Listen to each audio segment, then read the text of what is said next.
এইটা আপনারা সরকার সরকার এবং যারা ব্যবসায়ী তাদের কিভাবে সহায়তা করতেছে? বিসমিল্লাহির রহমানির রহিম।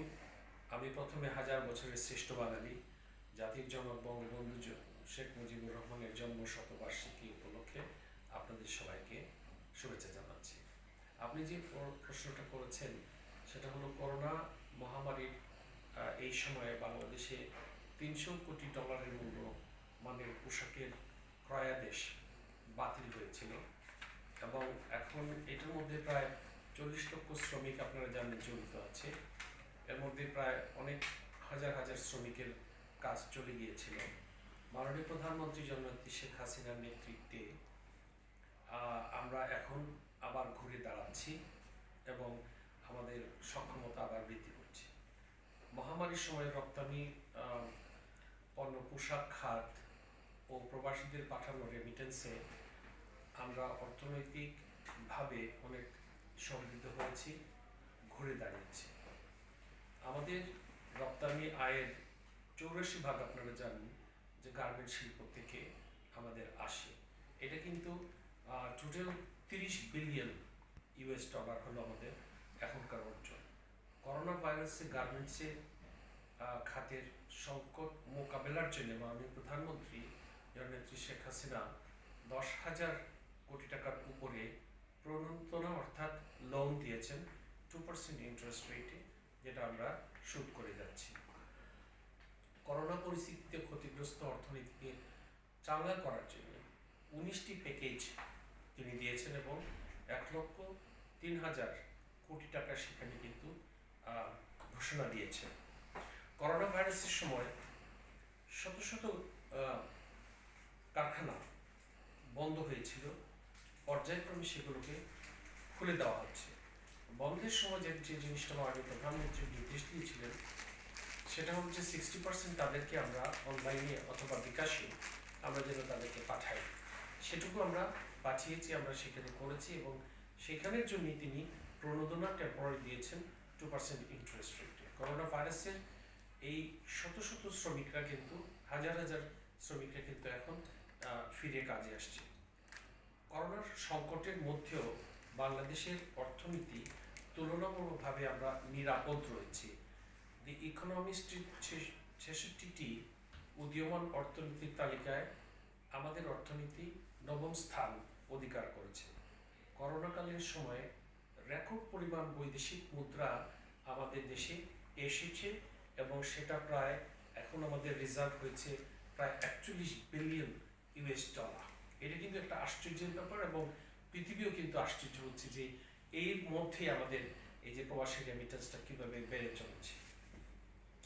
পোশাক শিল্পের পরে আমি একটু বলতে চাই আপনাদের পাটজাত শিল্পের কথা। সঠিক পরিকল্পনা রয়েছে, দিক নির্দেশনায় দিন দিন রপ্তানি আয় বেড়েই চলেছে। রপ্তানি উন্নয়ন বোর্ডের তথ্য মতে 2020 এবং 21 অর্থ বছরে প্রথম 3 মাসে আমাদের প্রায় $1 বিলিয়ন অর্থাৎ প্রায় ধরেন 8,500 কোটি টাকা কিন্তু আমাদের অর্জন হয়েছে। পাট ও পাটজাত পণ্য পরিবেশ বান্ধব হওয়ার কারণে করোনাকালীন সময়ে পাটের চাহিদা বিশ্বব্যাপী বেড়েই চলেছে।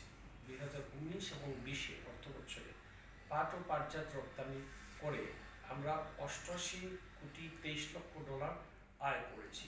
নতুন অর্থ বছরের 1 মাসে আবার $10,35,00,000 আমরা কিন্তু আয় করেছি। পাটের তৈরি বস্তা, চট, তারপরে আপনার থলি আছে, এগুলো সব কিছু দিয়ে আমরা $1,22,00,000 পাটের তৈরি পণ্য থেকে আমরা $80,00,000 আয় করতে পেরেছি। বিশ্ববাজারে পাটের চাহিদা দিন দিন বেড়েই চলছে। সরকার সঠিক সময়ে কৃষকদেরকে পাটের বীজ দেওয়ার কারণে কৃষকরা অত্যন্ত আগ্রহী হয়ে চলছে এবং পাটের দিকে ঝুঁকে পড়ছে। যেমন আগে সিলেটে অনেক পাট ক্ষেত হতো, এখন আর হয় না, কিন্তু মানুষ এখন পাটের দিকে আমরা তাদেরকে উদ্বুদ্ধ করছি। আরেকটি বিষয় আমি আপনাদেরকে বলতে চাই ঔষধ শিল্প সম্বন্ধে। দেশের 58% ঔষধের চাহিদা আমরা পূরণ করে থাকি। 147টি দেশে আমরা 300 ধরনের ঔষধ বিদেশে রপ্তানি করে থাকি। এতে 2 লাখ মানুষের আমাদের কর্মসংস্থান হয়েছে এবং আর হচ্ছে। বর্তমানে দেশে 297টি অনুমোদিত ঔষধ কোম্পানি রয়েছে।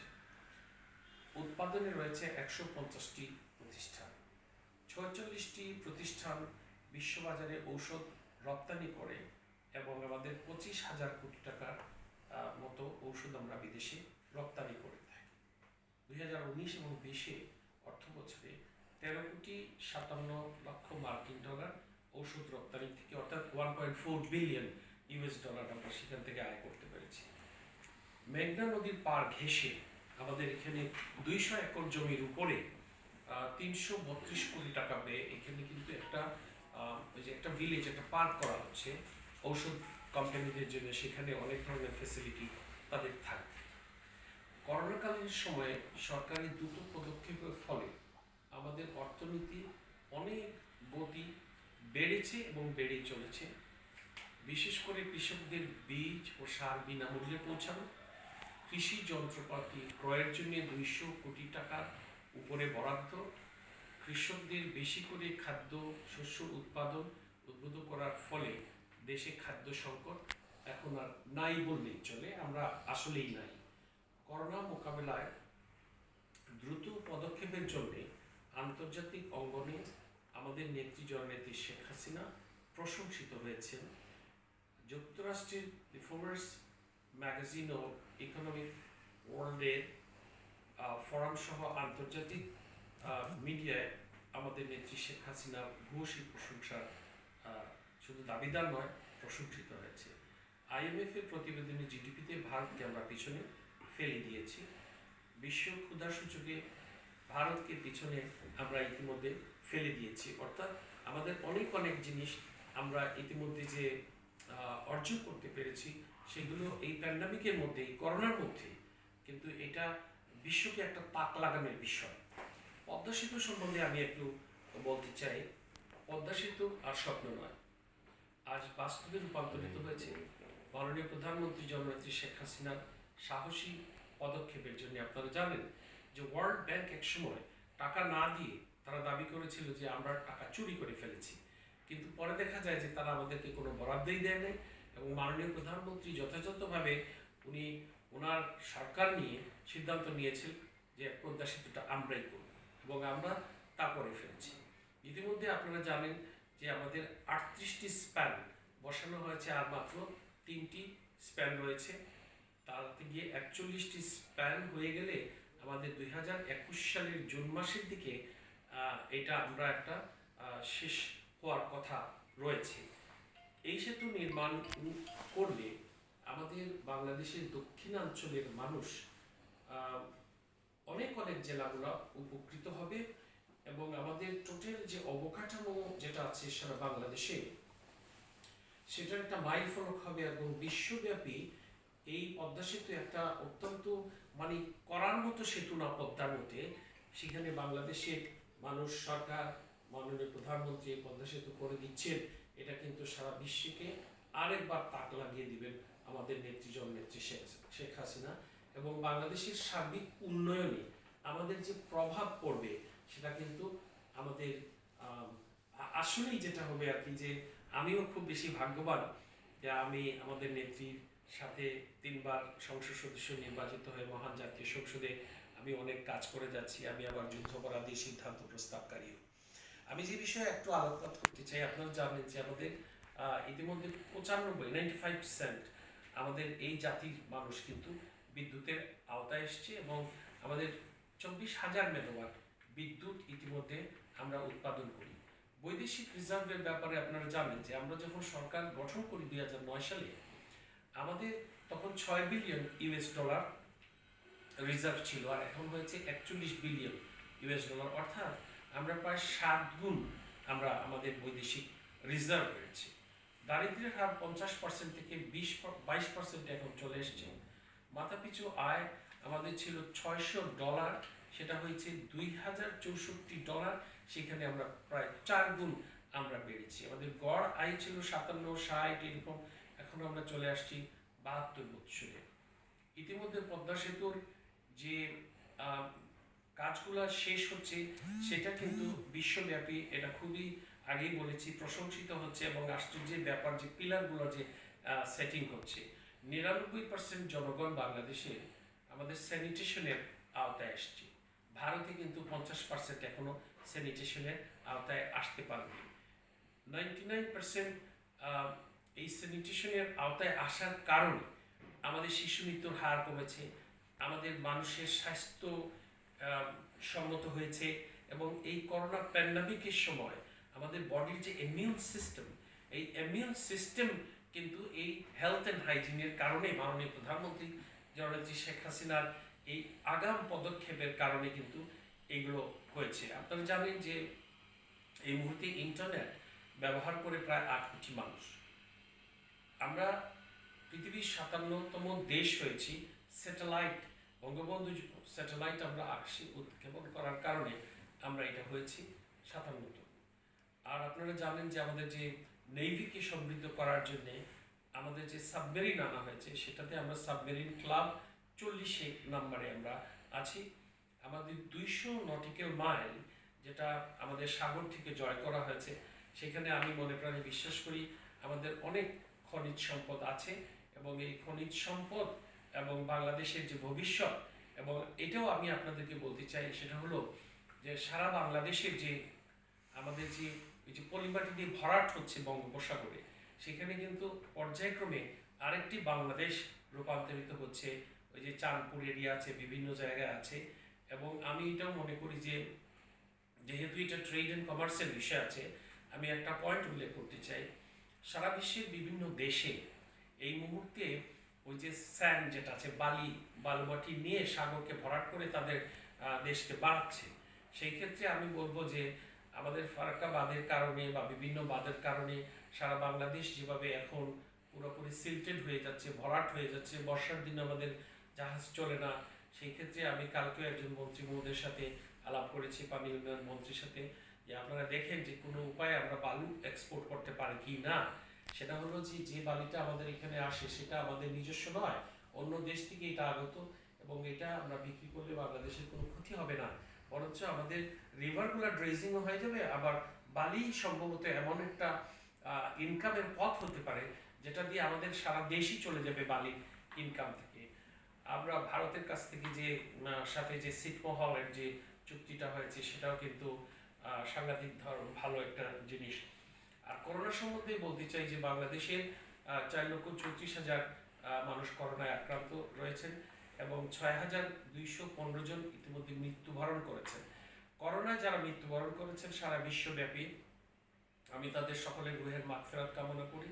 বাংলাদেশে যারা মৃত্যুবরণ করেছেন, আর্মি, পুলিশ, বিজেপি সহ আমাদের স্বাস্থ্যসেবকরা, আমাদের সরকারি কর্মচারী কর্মকর্তারা, আমাদের সাংবাদিক ভাইয়েরা, আপনারা অনেকেই আক্রান্ত হয়েছেন। যারা মারা গেছেন তাদের রুহের মাগফিরাত কামনা করছি আল্লাহর কাছে। আরেকটা স্যার, মহামারী করোনার ভিতরে শুধু যে আমাদের অর্থনীতির যে চাঙ্গা হচ্ছে তা না, আমাদের মেঘা প্রকল্প অন্যগুলো কিন্তু আগাচ্ছে। এমআরটি কিন্তু আমাদের চলমান আছে। এটাকে আপনি কীভাবে দেখতেছেন? উত্তর পারমাণবিক বিদ্যুৎ কিন্তু আজকের দৃশ্যমান, প্রথম পারমাণবিক চুল্লি কিন্তু অলরেডি চলে আসছে, আগামী পরশু দিনে এইটাকে স্যার আপনি কীভাবে দেখতেছেন এই মহামারীর ভিতরে? এইটা তো শুধু মহামারী না, মহামারীর ভিতরে এই যে জিনিসটা হচ্ছে, এটা তো বিশ্বকে তাক লাগানোর মতো। সবচেয়ে আশ্চর্য যে ব্যাপার হলো, আমরা কিন্তু অ্যাটমিক এনার্জির একটা কান্ট্রি হয়ে গেলাম। আমরা তো আছি, কিন্তু মাননীয় প্রধানমন্ত্রী যখন একটু স্টার্ট করবে, তখন কিন্তু সারা বিশ্বকে আরেকটা মাইল ফলক মাননীয় প্রধানমন্ত্রী করে দিলেন, যে আমরা এখন অ্যাটমিক এনার্জি, অ্যাটমিক পাওয়ার আমরা হয়ে গেলাম। এবং এটা হলে আমাদের যে বিদ্যুৎ যেটা হবে, আমাদের এক্সেসিভ বিদ্যুৎ হবে। সেই এক্সেসিভ বিদ্যুতের জন্যে আমরা অনেক ক্ষেত্রে ভারত থেকে কিছু বিদ্যুৎ আনি, কিন্তু ওই 7 সিস্টারের দিকে, ওই সিলেটের দিকে যদি আপনি লাইন করে দেন, 7 সিস্টারের দিকে কিন্তু বিদ্যুৎ ভারতে কিন্তু আপনি এক্সপোর্ট করতে পারবেন। অতএব অনেকে বলেন যে বিদ্যুৎ আমাদের বেশি হয়ে যাচ্ছে। বিদ্যুৎ যত বেশি হবে তত দেশ উন্নত হবে, তত আমাদের জিডিপি বাড়বে। আর স্যার, রপ্তানি প্রক্রিয়া বাড়ানোর জন্য নতুন নতুন বাজার সৃষ্টির বিষয়ে আপনার মন্ত্রণালয়, আপনার বাণিজ্য মন্ত্রণালয় স্ট্যান্ডিং কমিটির মেম্বার, আপনি কতটুকু সহায়তা করবেন ব্যবসায়ীদের? আমি তো আপনারা জানেন যে আমি আমাদের একটা মিনিস্ট্রি অফ কমার্সের একটা অ্যাডভাইজারি কমিটি আছে। এই অ্যাডভাইজারি কমিটির 35 জন সদস্য, তার মাঝে আমি 1 নম্বর সদস্য আছি। আমার এইসব ব্যাপারে অনেক স্টাডি আছে, অনেক গবেষণা আছে। আমি বিদেশে লেখাপড়া করেছি 8 বছর, তারপরে আমি আজকে 36 বছর ধরে বাংলাদেশে আছি, দেশ সেবার জন্য আছি। এবং যে জিনিসগুলো আমাদের হচ্ছে, আমি ওই যে প্রবাসী কল্যাণ ও বৈদেশিক কর্মসংস্থানে আমি 10 বছর সেখানে কাটিয়েছি স্ট্যান্ডিং কমিটিতে। মিনিস্ট্রি অফ ডিফেন্সে আমি 5 বছর কাটিয়েছি। এখন আমি মিনিস্ট্রি অফ কমার্সে আছি, ধর্মতে আছি, নারী ও শিশু বিষয়ে আছি। তো আমরা তো সারাদিন সারা সময় কাজ করে যাচ্ছি, কিন্তু সার্বিকভাবে যখন আমরা বহির্বিশ্বে যাই, তখন যখন বহির্বিশ্বের নেতারা আমাদের নেত্রী বা আমাদের দেশকে প্রশংসা করে, তখন তো সেখানে আমাদের একটা ছোটোখাটো অবদান তো থেকেই যায়। তো সেই থাকার থেকে আমি বলবো যে আমরা সবসময় মিনিস্ট্রি অফ কমার্সে গবেষণা ভিত্তিক কাজ হয়, এবং এই গবেষণাতে আপনারা জানেন যে আমাদের এই অধিবেশনেই একটা বিল পাস হবে। আগে আপনারা জানেন যে লিমিটেড কোম্পানি দিয়ে বাংলাদেশ পরিচালিত হতো। এখন 3 ধরনের কোম্পানি হচ্ছে। একটা হচ্ছে পাবলিক লিমিটেড কোম্পানি মানে পিএলসি, আরেকটা হচ্ছে লিমিটেড কোম্পানি মানে এলটিডি, আর আরেকটা হচ্ছে ওয়ান পার্সন কোম্পানি। সেটা ওই যে ওয়ান পার্সন কোম্পানি, এটা কিন্তু বিশ্বের বিভিন্ন দেশে আছে। বিশ্বের বিভিন্ন দেশ থেকে যখন বাংলাদেশে আসে, তখন কিন্তু একজন বিলিয়নের বাংলাদেশে আসতে পারে। সে এসে বলতে পারে যে আমি শুধু একমাত্র এই কোম্পানির মালিক, আমি এই কোম্পানি সেট করতে চাই। বিশ্বের নতুন নতুন সব দেশ যেগুলোতে প্রোগ্রেসিভ কান্ট্রি, সেগুলোতে এটা আছে। এর জন্য আমরাও এটাকে আগাম ইন্ট্রোডিউস করে দিচ্ছি। তো এতে গিয়ে মনে করেন কোম্পানি ওয়াইজ হচ্ছে, প্রোপ্রাইটারশিপে হচ্ছে। আপনারা জানেন যে আমাদের যে ভ্যাট দিন দিন বেড়েই চলেছে, আমাদের ইনকাম ট্যাক্স বেড়েই চলেছে। যদিও আমাদের এই মুহূর্তে 35 লক্ষ মানুষ ইনকাম ট্যাক্স পে করে, আমরা চাচ্ছি যে সরকারের পক্ষ থেকে যে অন্তত 1 কোটি মানুষ যেন আপাতত ইনকাম ট্যাক্সের আওতায় চলে আসে, ইনকাম ট্যাক্স পে করে। কারণ রাজস্ব আয় ছাড়া কোনো দেশের সার্বিক উন্নয়ন সম্ভব নয়। আর আমাদের যে টিসিবি রয়েছে, সেটা আপনারা জানেন যে টিসিবি আমাদের 1000 কোটি টাকা হলো আমাদের মূলধন। টিসিবি হলো সরকারের একটা লজিস্টিক সাপোর্ট। টিসিবি হলো ক্রাইসিসের সময় মাল এনে আমরা দিব, কিন্তু আমরা ব্যবসায়ী নয়। তো আমি সার্বিকভাবে বাংলাদেশের যত বড় বড় ব্যবসায়ী আছেন, ওনাদের প্রতি আমার আহ্বান থাকবে, যেহেতু আপনারা ব্যবসা করেন, সেহেতু আপনারা ইম্পোর্ট করেন, এক্সপোর্ট করেন, সব ঠিক আছে, কিন্তু সুলভ মূল্যে যেন আপনারা করতে পারেন। আপনারা 10% প্রফিটে যদি আপনারা করে আপনারা যদি ব্যবসা করেন, মানুষ উপকৃত হবে। কারণ এই দেশ শুধু বঙ্গবন্ধু শেখ মুজিবুর রহমান এই দেশের জন্ম দিয়েছে। বঙ্গবন্ধু শেখ মুজিবুর রহমান অতি অল্প সময়ে এই বাংলাদেশের যে 1975 সনের 15ই আগস্টের কালোরাতে নির্মমভাবে যে ওনাকে হত্যা করা হলো সারা দেশ, তারপরেও এটা আপনি দেখেন যে ওই যে আমরা স্লোগান দেই, এক মুজিব লোকান্তরে লক্ষ মুজিব ঘরে ঘরে, সেই লক্ষ মুজিবের এক মুজিব কিন্তু আমাদের নেত্রী জননেত্রী শেখ হাসিনা।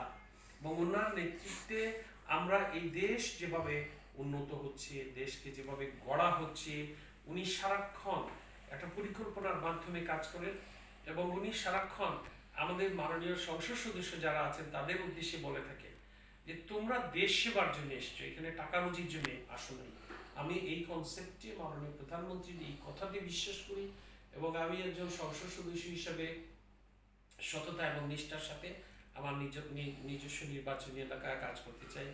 ইতিমধ্যে 12 বছরে আমার নির্বাচনী এলাকায় প্রায় 10,000 কোটি টাকার উপরে কাজ হয়েছে, এবং তার অন্যতম কাজ হলো হযরত শাহজালাল ফার্টিলাইজার ফ্যাক্টরি। সেটাও কিন্তু কমার্স রিলেটেড, কৃষি রিলেটেড, যেখানে আমরা প্রায় 5 লক্ষ মেট্রিক টন সার আমরা প্রডিউস করি, এবং এই সার বিশ্বের গুণগত মান দিক দিয়ে সবচেয়ে একটা উন্নত মানের সার। আপনারা জানেন যে ফেঞ্চগঞ্জে আগে আমাদের ন্যাচারাল গ্যাস ফার্টিলাইজার ফ্যাক্টরি ছিল, সেটাকে স্ক্র্যাপ করে ওই গ্যাস দিয়ে নতুন কারখানা কিন্তু এখন চলছে। এবং আমরা এই 2.5 বছর হয়েছে, আমাদের মাননীয় প্রধানমন্ত্রী ভিত্তিপ্রস্তর দিয়েছিলেন, উনি স্টার্ট করেছে। 2.5 বছর হয়েছে আমাদের স্টার্টিং এর, আর এর মধ্যে প্রায় 3,500 কোটি টাকার সার কিন্তু এখান থেকে বিক্রি হয়েছে। Okay sir, thank you.